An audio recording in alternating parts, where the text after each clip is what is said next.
On les trouve absolument partout, mais on ne les voit quasiment jamais. Et pourtant, il faut bien comprendre que sans eux, notre monde moderne s'arrêterait net. Aujourd'hui, on va donc s'intéresser aux moteurs invisibles de toute l'industrie, les équipements sous pression. On va voir ensemble pourquoi ils sont en fait la véritable colonne vertébrale de notre économie. Cette citation, elle dit tout. Prenez un seconde pour y penser. Sans ces équipements, plus rien ne fonctionne comme on le connaît. C'est vraiment ça, la machine invisible qui fait tourner notre monde industriel au quotidien. Alors voilà le programme. On va d'abord définir simplement ce qu'est un équipement sous pression, qu'on appelle aussi ESP. Ensuite, on verra son rôle économique, sa présence dans tous les secteurs possibles et imaginables, et bien sûr les responsabilités que ça implique. Et on terminera avec les erreurs classiques, celles qu'il faut absolument éviter. Allez, on plonge dans le vif du sujet. Concrètement, un équipement sous pression, qu'est-ce que c'est ? En fait, la définition est assez simple. C'est une enveloppe, une sorte de contenant, qui est faite pour garder un fluide, mais à une pression bien plus élevée que la pression de l'air qui nous entoure. L'idée vraiment centrale à retenir, c'est que la pression, c'est de l'énergie concentrée. Et en maîtrisant cette énergie, on peut la stocker, la déplacer, la transformer. C'est ça, le secret de la productivité industrielle à grande échelle. Quand on est face à n'importe quel équipement sous pression, il y a 3 réflexes à avoir, 3 questions à se poser immédiatement.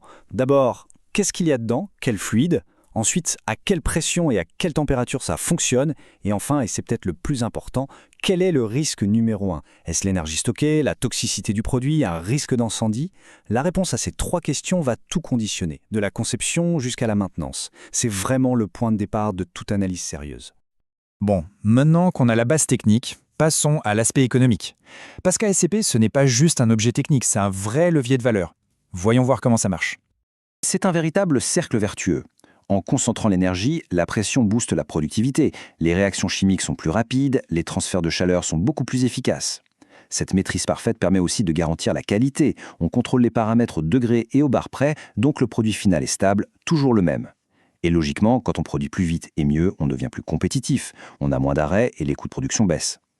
On a bien compris leur importance, mais où est-ce qu'on les trouve ? Concrètement, la réponse est simple. Ils sont absolument partout. Cette liste parle d'elle-même. Ça va de la chaudière qui alimente toute une usine en vapeur, au réacteur qui crée de nouvelles molécules dans la chimie, en passant par le stérilisateur qui garantit la sécurité de nos aliments ou de nos médicaments. Les ISP, c'est vraiment le fil conducteur qui relie toute la production moderne. Cette phrase, elle résume parfaitement la situation. Il faut retenir une chose simple. Si un process industriel manipule de l'énergie ou transforme de la matière, que ce soit pour chauffer, pour refroidir, pour stocker, alors il y a de la pression qui entre en jeu. C'est presque une loi physique de l'industrie. Et tout ça, ça nous amène à une question qui est finalement assez centrale. Est-ce qu'on pourrait imaginer une industrie moderne qui fonctionnerait sans ces équipements ? La question mérite d'être posée. Est-ce qu'on pourrait s'en passer ? La réponse est, on va le voir, assez claire. Quand on met les 2 scénarios côte à côte, le constat est sans appel. Bien sûr, on peut produire sans équipement sous pression, mais on revient à une échelle artisanale. On perd la capacité de production de masse, on gaspille une énergie folle, la qualité devient aléatoire, et surtout, on crée des risques qu'on ne maîtrise plus du tout. Bref, l'industrie moderne, à l'échelle où on la connaît, est tout simplement impossible sans eux. Puisqu'ils sont si puissants, si indispensables, les ESP ont une contrepartie qui n'est pas négociable, la rigueur et la responsabilité. La sécurité d'un équipement, c'est une chaîne, et chaque maillon de cette chaîne est crucial. Ça commence dès la conception, où on fixe les règles du jeu, ça continue avec une fabrication irréprochable, ensuite on ajoute les couches de protection, les soupapes de sécurité, les alarmes, puis vient l'exploitation au quotidien, qui doit être faite par des gens formés et disciplinés, et enfin la maintenance, qui vient vérifier que rien ne s'use prématurément. Si un seul de ces maillons lâche, c'est toute la sécurité qui est en péril. Et justement pour le terrain, voilà quelques points de vigilance très concrets. Ce sont des vérifications simples mais vitales. Est-ce que la soupape de sécurité est bien accessible ? Est-ce que les manomètres affichent des valeurs qui ont du sens ? Est-ce que les supports ne sont pas corrodés ? Chacun de ces points est un signal faible. Et c'est en les surveillant au quotidien qu'on évite les problèmes majeurs.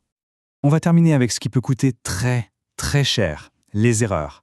En voici 3 qui peuvent paraître anodines, mais qui peuvent avoir des conséquences vraiment graves, que ce soit pour la sécurité ou pour le portefeuille. Ces 3 points sont vraiment fondamentaux. Une documentation qui n'est pas à jour, c'est comme naviguer à l'aveugle. Ignorer les procédures de gestion des modifications, le fameux MOC ou Management of Change, c'est prendre le risque qu'une petite modification vite fait crée une énorme faille de sécurité. Et enfin, ne pas inspecter régulièrement, c'est laisser des problèmes invisibles comme la corrosion s'installer jusqu'au jour où il est trop tard. La discipline sur ces 3 points, ce n'est pas une option. Allez, pour être sûr que tout ça est bien clair, un petit test rapide. Première question, essayez de citer 3 industries où les équipements sous pression sont indispensables. On a parlé de l'énergie, de la chimie ou encore de l'agroalimentaire, par exemple. Deuxième question, en une seule phrase, comment est-ce que la pression augmente la productivité? La clé, c'est qu'elle concentre l'énergie, ce qui permet d'accélérer toutes les réactions et les transferts de chaleur. Et pour finir, une question pratique, nommez 2 éléments de la checklist terrain qu'on vient de voir. Il y avait par exemple la vérification des manomètres pour s'assurer que la pression lue est cohérente, ou encore l'accessibilité des soupapes de sécurité. Bon, si on devait résumer tout ça en quelques points, les équipements sous pression, c'est le cœur, même s'il est invisible de notre industrie. Ils sont la clé de la performance. Mais cette puissance a un prix, une rigueur absolue à toutes les étapes. La discipline sur la documentation, les modifications et l'inspection, ce n'est tout simplement pas négociable. C'est l'équilibre parfait entre performance et responsabilité. Et pour conclure, il faut savoir que la maîtrise de ces équipements, c'est un apprentissage de tous les jours. La théorie, c'est bien, c'est la base, mais ce qui fait vraiment la différence en matière de sécurité et de performance, c'est la connaissance du terrain, les réflexes pratiques et l'utilisation d'outils simples, mais terriblement efficaces, comme les checklists.